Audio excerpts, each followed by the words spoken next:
So Hogwarts Legacy has been pushed back to February of next year. I was a bit disappointed, I can't lie, but I feel like it's the best for the company so they can build on the game a little bit better and take their time. But whilst we wait for the game to be available, they've released plenty of gameplay trailers and plenty of content based around the game, in which we've seen different characters who will be on us in our journey. Now, of course, we've seen students, we've seen professors, we've seen some ghosts, and we've seen plenty of other magical creatures.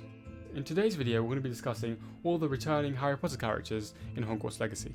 So, putting some research into this and actually taking time to understand each of the characters, and some characters that I've already met but didn't know much about, was really cool. So I'm going to be going through a list of characters who have been appearing in the Harry Potter world.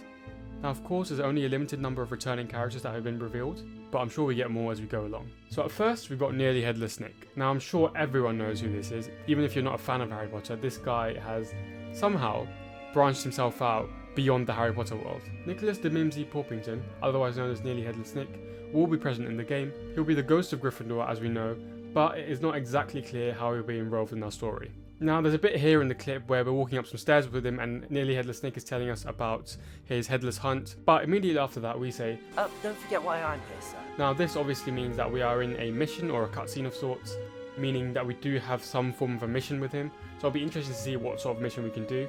Perhaps it's some sort of a distraction mission where we have Nearly Headless Nick distracting maybe some guards or something, and then we sneak our way into the castle, something like that. Now, a little bit about Nearly Headless Nick, just for those of you who may not know.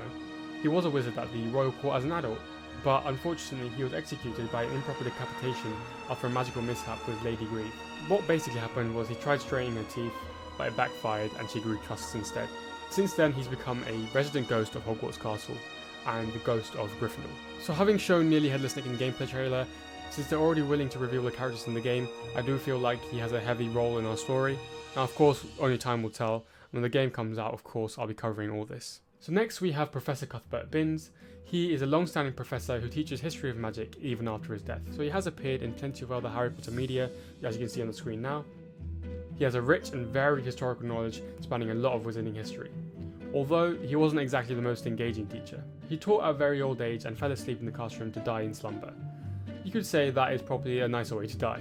Afterwards, as revealed by the game, he continued to teach, droning on about various goblin rebellions and giant wars to bored sleeping students. Now, this could also be that he is retelling all these goblin rebellions and wars that were going on in the game to future students. That could also be a possibility.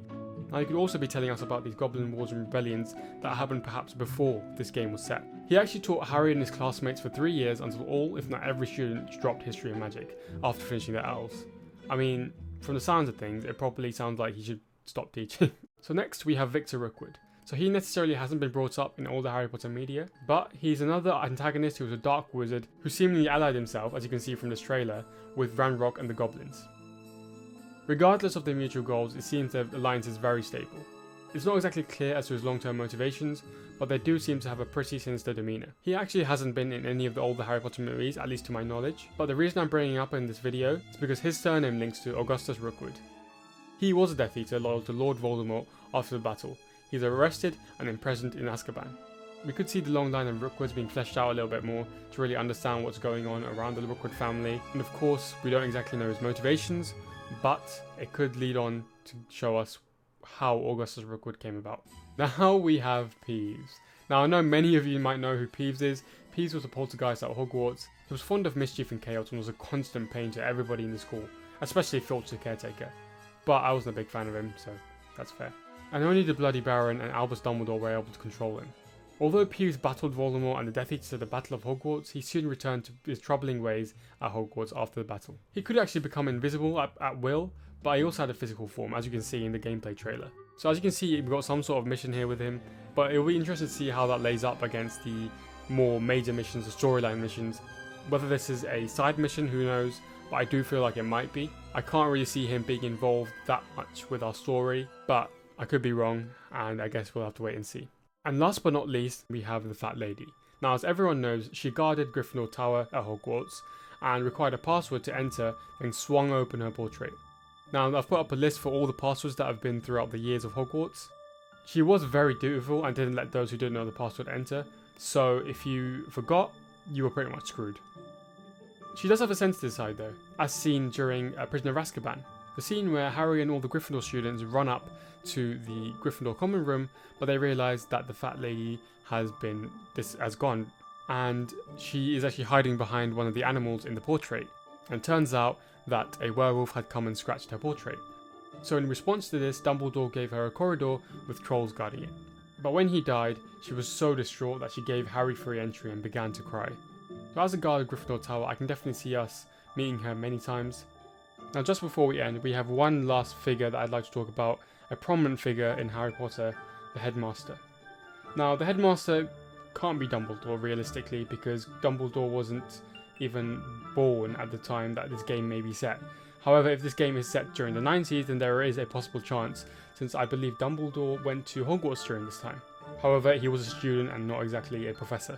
And moreover, we've been told that it's the late 1800s, so we're not exactly sure if it's going to be the 90s. But the game developers have said that they may develop on it if the fans really do like it, so we may get to see Dumbledore in future games. However, the setting is too convenient to ignore the possibility of Dumbledore, so I do have a feeling that we'll get to see him, or maybe even just have a cameo or something. That'd be quite cool, but we'll have to wait and see. Okay, thank you guys for watching. I loved making this video. This is actually one of my first times making this sort of video, so I may have made some mistakes here and there, so please do let me know down in the comments below. Now, I'm planning on making some more videos around Hogwarts Legacy, so also let me know down in the comments below if you'd like to see more of that. But for now, thank you guys for watching. I am really excited for this game. I'm sure you are as well. But for now, that'll be it from me. Hope you guys enjoyed.